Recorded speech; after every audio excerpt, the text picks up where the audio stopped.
todos aquellas personas que nos puedan llegar a escuchar. Estamos hablando sobre las obras de la carne y los frutos del Espíritu. Ahora yo quisiera asentar las bases para poder explicar un poco mejor. San Juan capítulo 3, en el verso 6, te va a poder decir, lo que es nacido de la carne, carne es, y lo que es nacido del Espíritu, Espíritu es. Es decir, todas aquellas personas que nacen de manera natural en esta tierra, de la línea de Adán, han nacido bajo la carne. Todos nosotros, seamos creyentes o no creyentes, tenemos esta naturaleza carnal dentro de nosotros. Esta naturaleza carnal nos va a poder inclinar o querer llevar a hacer todo aquello que a Dios le desagrada, ya sea el pecado, ya sea cosas que la palabra de Dios no dice. Es por ello que nosotros debemos de vivir una vida conforme a lo que Dios nos dice. Ahora, lo que es nacido del Espíritu, Espíritu es. El día en que nosotros entregamos nuestra vida a Cristo, nos arrepentimos, confesamos nuestros pecados, esta naturaleza carnal no desaparece, sino más bien esta naturaleza está sujetada, dominada. Cuando uno vive en el Espíritu, esta carne está subyugada para que nosotros no podamos hacer lo que bien nos parezca. Ahora, uno no puede vivir en la carne y en el Espíritu al mismo tiempo. Si uno está viviendo en la carne, en el Espíritu no está. Si uno está viviendo en el Espíritu, la carne está siendo dominada. Mira qué dice el libro de Gálatas, capítulo 5, en el verso 16. Digo pues, andad en el Espíritu y no satisfagáis los deseos de la carne, porque el deseo de la carne es contra el Espíritu y el Espíritu es contra la carne. Y estos se oponen entre sí para que no hagáis lo que quisierais. Es decir, la carne se va a oponer a lo espiritual. Y si tú estás viviendo una vida espiritual, entonces va a haber una oposición entre ambos.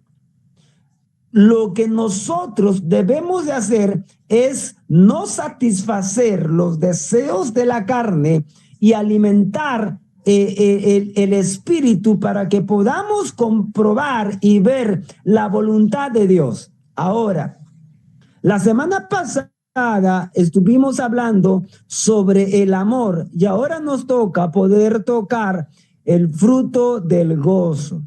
Ahora, el gozo es una virtud en la vida cristiana, es un fruto del espíritu. Ahora, este gozo se diferencia de la felicidad que el mundo ofrece. La felicidad son cosas externas que van a traer un sentido de alegría en la vida. Por ejemplo, si yo me gano la lotería aquí en Perú, en Colombia, entonces yo voy a saltar de alegría o de felicidad. O cuando tú tienes una buena noticia, nació tu hijo, ingresaste a la universidad, tu hijo encontró un buen trabajo o un familiar se va a casar. Entonces son cosas externas que van a poder traer un poco de alegría al ser humano. Ahora, a diferencia del gozo, el gozo es algo interno. El gozo empieza en el corazón y se ve reflejado en el exterior. La palabra de Dios dice, el corazón alegre hermosea el rostro. Es decir, el gozo que Dios otorga es lo que Dios nos da a nosotros de manera interna y eso se ve reflejado en el exterior.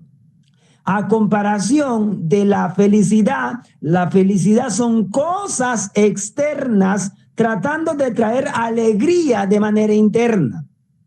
Ahora, la alegría o la felicidad es ambiguo, porque ¿qué pasa si es que yo tengo, por ejemplo, estoy feliz porque me gané la lotería, pero a las horas me entero que un familiar mío ha fallecido? Entonces esa alegría de manera inmediata va a desaparecer porque tengo una mala noticia de manera externa y ese gozo o esa felicidad se me fue.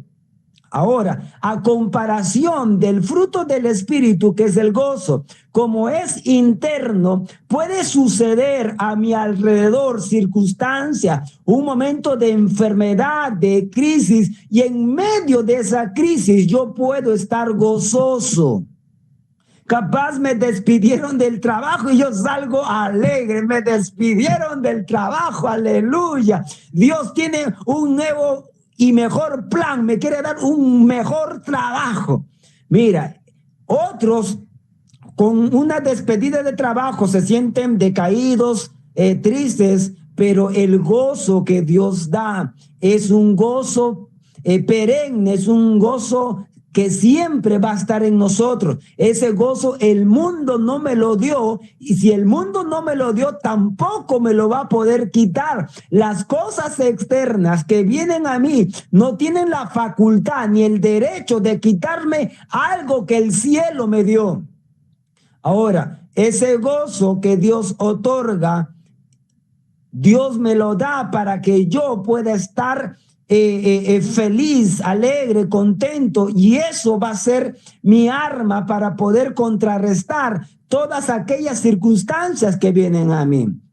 Ahora, yo no estoy diciendo de que, por ejemplo, estoy gozoso y murió un familiar y me gozo, murió mi mamá o murió mi papá, gozo. No, hay un sentimiento de tristeza, sí, pero también tú tienes gozo en medio de esa circunstancia, porque sabes que esa persona está en la presencia de Dios.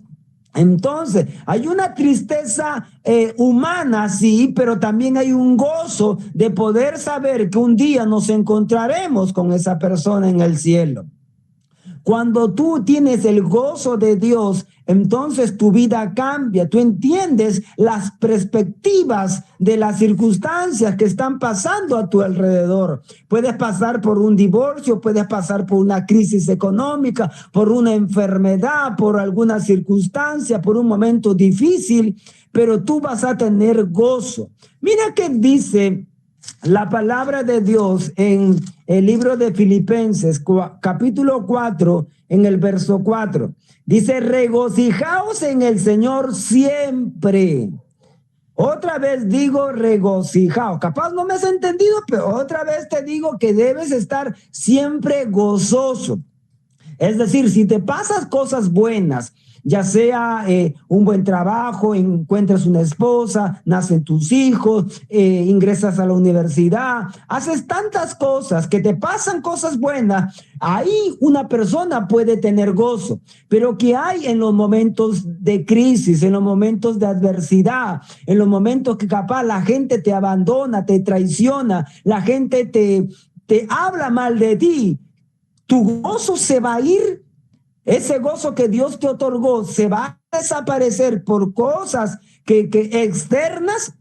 No, mi hermano, uno debe de permanecer gozoso siempre. La Biblia te recomienda y te exhorta, regocijaos en el Señor siempre, siempre. No importa la circunstancia, no importa el momento difícil que tú puedas estar pasando.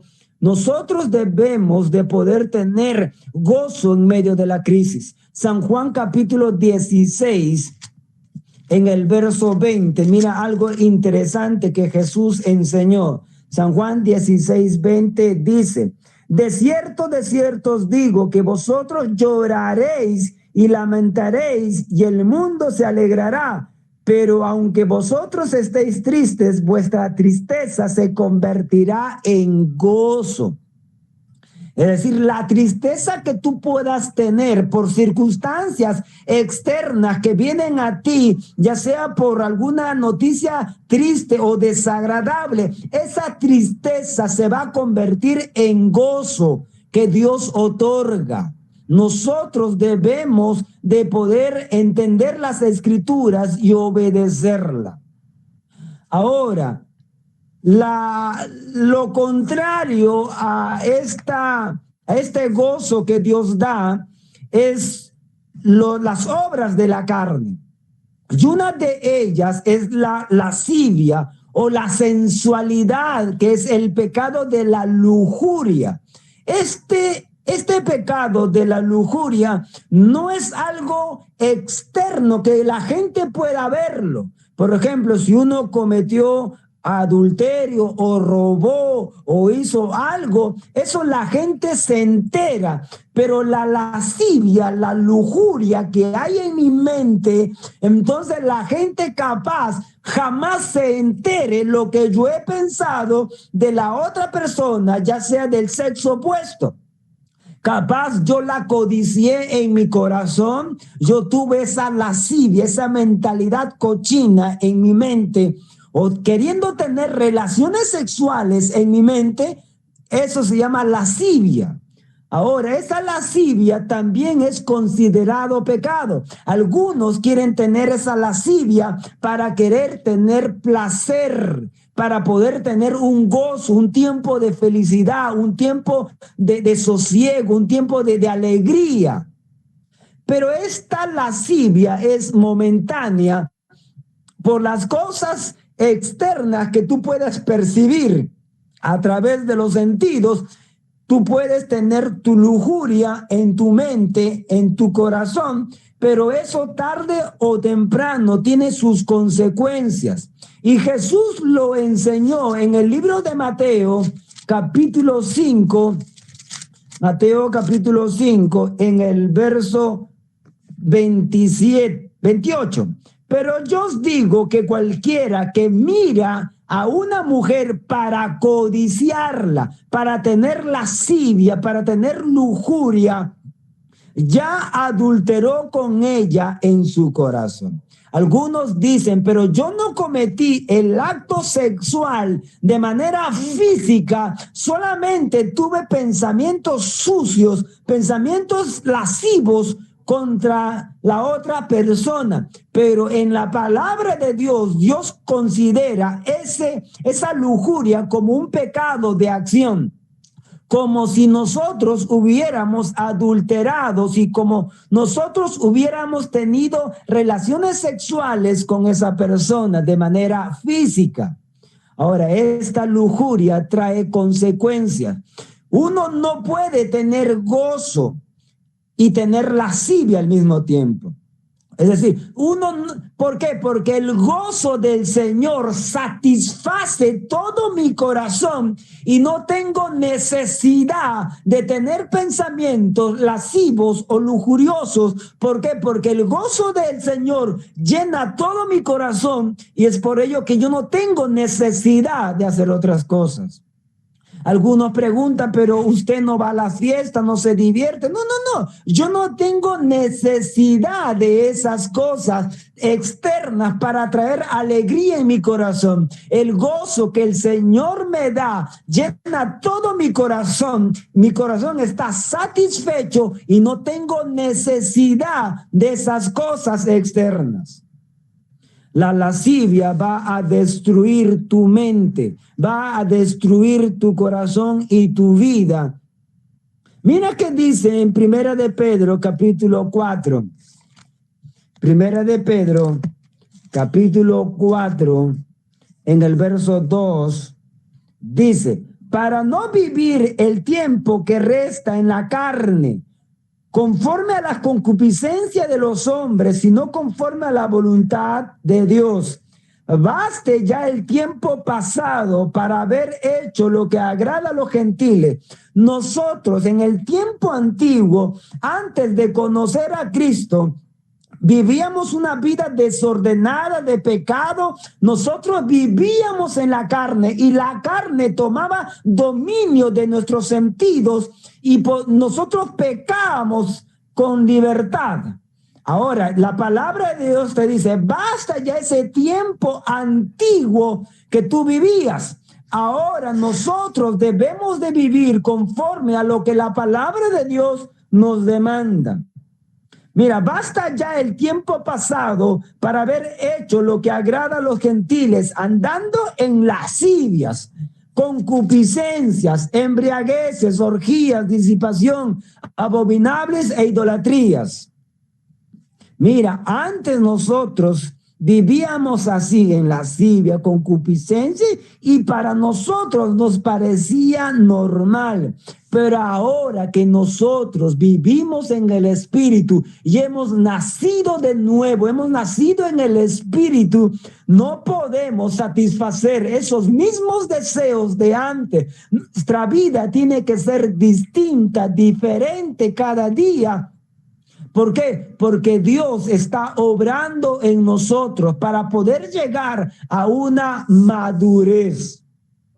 Ahora, otra de las cosas también de las obras de la carne son las enemistades. Enemistades es considerar a alguien como mi enemigo. Es el odio que yo siento en mi corazón contra alguien. Pero ese odio no nace de noche a la mañana. Primero nace como una raíz de amargura. La palabra de Dios te va a decir que el sol no se ponga sobre vuestro enojo.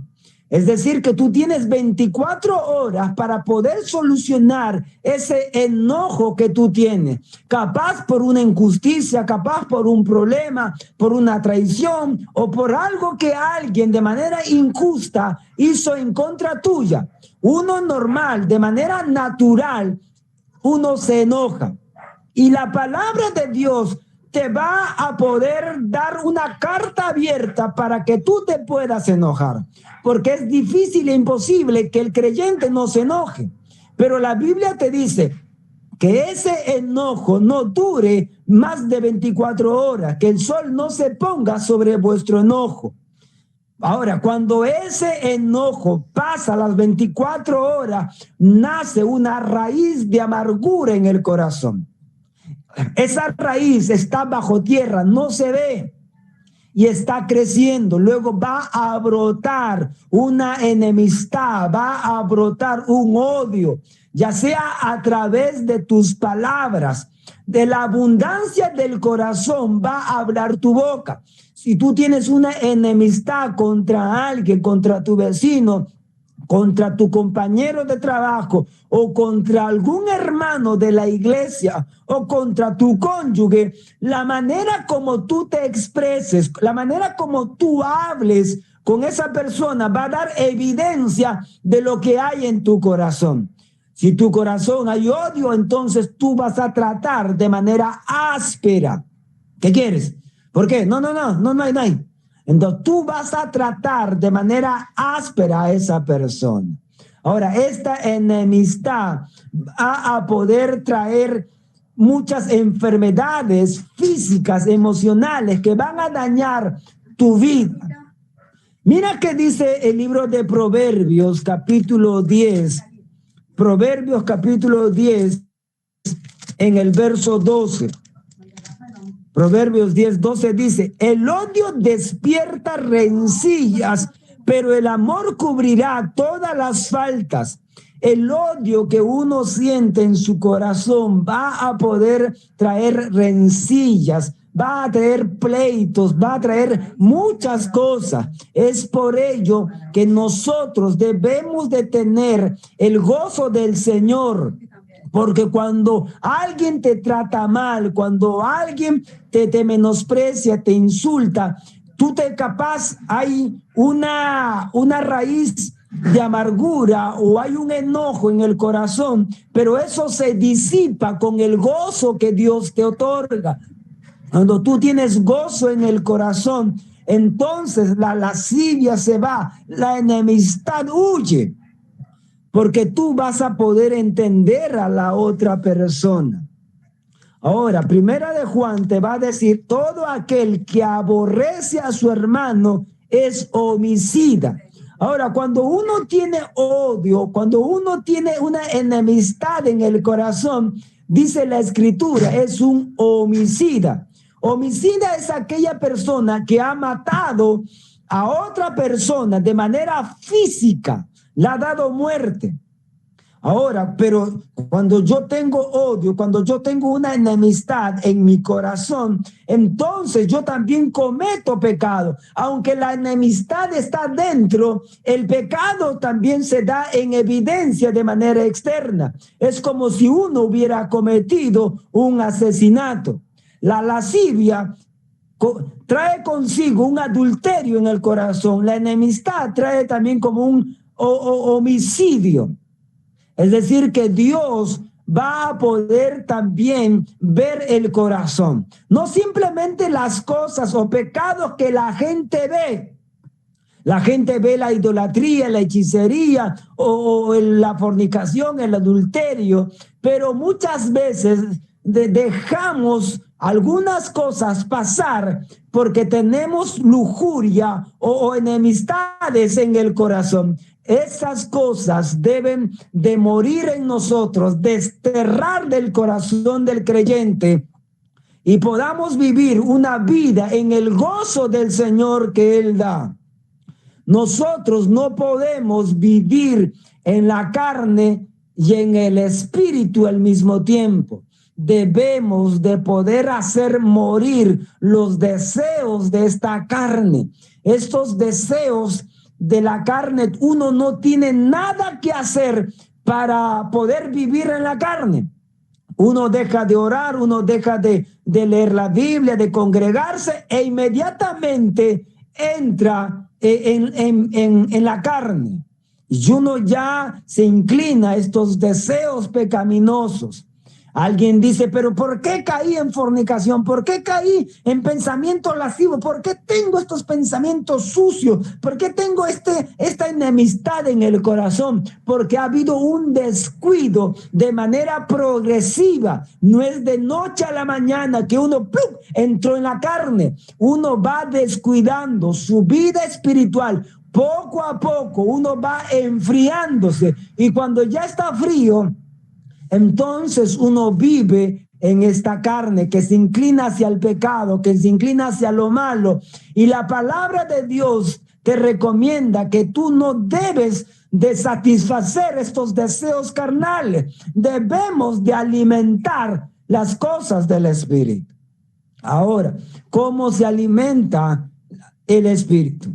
Ahí sí va a poder hacer esfuerzo. Ahí tú tienes que orar, consagrarte. Ahí tú tienes que esforzarte, ayunar, vigilar. Es decir, hacer lo opuesto. Esta carne quiere comer de manera física, tiene hambre, entonces tienes que ayunar.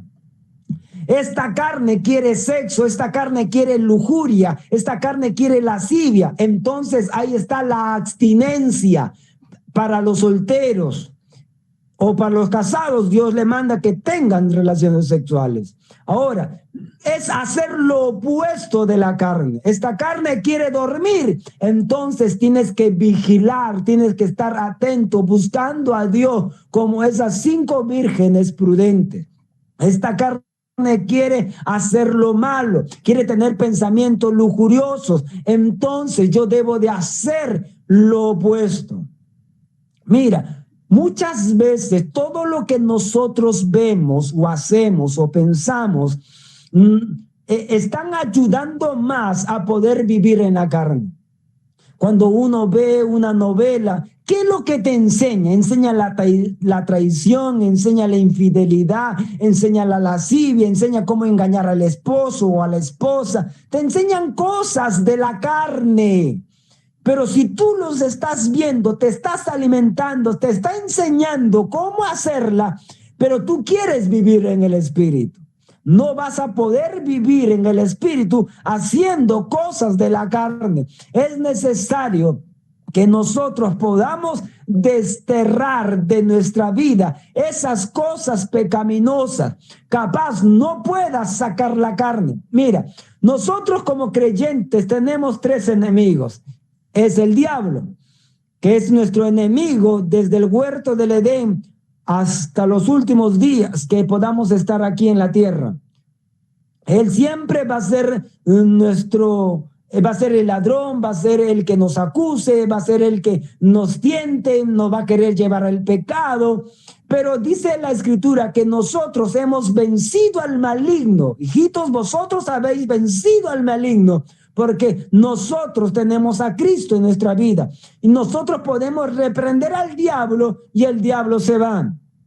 Ahora, nuestro segundo enemigo es el mundo, con sus pasiones, con todas las borracheras, las cosas, este sistema mundanal que muchas veces nos quiere llevar hacia atrás o arrastrarnos hacia el pecado. Uno también puede reprender esas cosas, pero ¿qué hay de nosotros? El tercer enemigo es nuestra propia carne. Nosotros mismos somos nuestros propios enemigos. Esta carne se inclina hacia lo malo. Esta carne se inclina hacia la mentira, los chismes, la lujuria, la inmundicia, la codicia, la fornicación. Esta carne quiere hacer eso.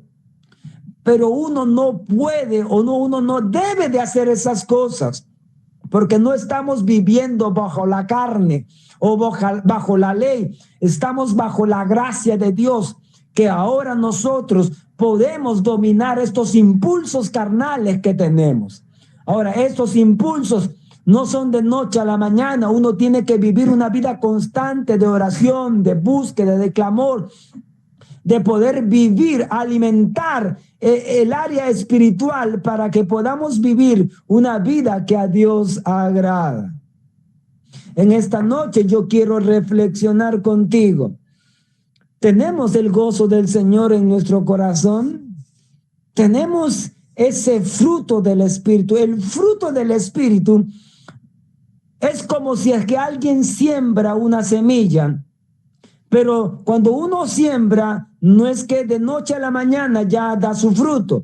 Va a pasar por un proceso de crecimiento, va a poder madurar, va a dar sus hojas, su tallo, y al final el resultado de todo eso es que pueda dar un fruto. Ahora, si nosotros estamos creciendo en nuestra vida espiritual, estamos verdes y no tenemos fruto, ¿de qué sirve un árbol que no da fruto? Jesús se encontró con una higuera que no tenía frutos, entonces esa higuera al día siguiente estuvo seca. ¿Por qué? Porque no sirve. Una planta que no da frutos no sirve solamente para echarse al fuego como leña. Nosotros como creyentes debemos dar evidencias de que somos creyentes a través de nuestros frutos. Por sus frutos los conoceréis. No dice la Escritura por los milagros que hace el pastor o por las sanidades o por las cosas que puede hacer. No dice. Dice por sus frutos los conoceréis. Vamos a distinguir a una persona que está en la carne y que está en el espíritu a través de sus frutos. Si nosotros somos renegones, si nosotros somos lujuriosos, si nosotros tenemos enemistad en el corazón, entonces las obras de la carne están dando en evidencia. Nosotros debemos de poder dar frutos. Y todo árbol que ya está en su madurez y ha crecido, entonces tiene que dar frutos. Nosotros debemos de dar frutos: amor, gozo, paz, paciencia, benignidad, bondad, fe, templanza, mansedumbre. Debemos dar evidencias a estos frutos que Dios nos manda en las Escrituras. Ahora, todo creyente, toda persona que ha nacido de nuevo va a querer vivir en el Espíritu. Pero ¿qué hay de aquellas personas que han confesado sus pecados, pero todavía están viviendo en la carne? Ahora, eso es un proceso. Tienes que poder despojarte de esas cosas, limpiar esa manera de pensar, porque si tú tienes un pensamiento lujurioso o una imagen pornográfica en tu mente, esa imagen va a estar grabada en tu mente por 10 a 20 años. Porque no se borra así simplemente. Uno tiene que poder hacer un proceso de cambiar esa manera de pensar por cosas espirituales. Es por ello que nosotros no podemos dar rienda suelta a nuestra mente.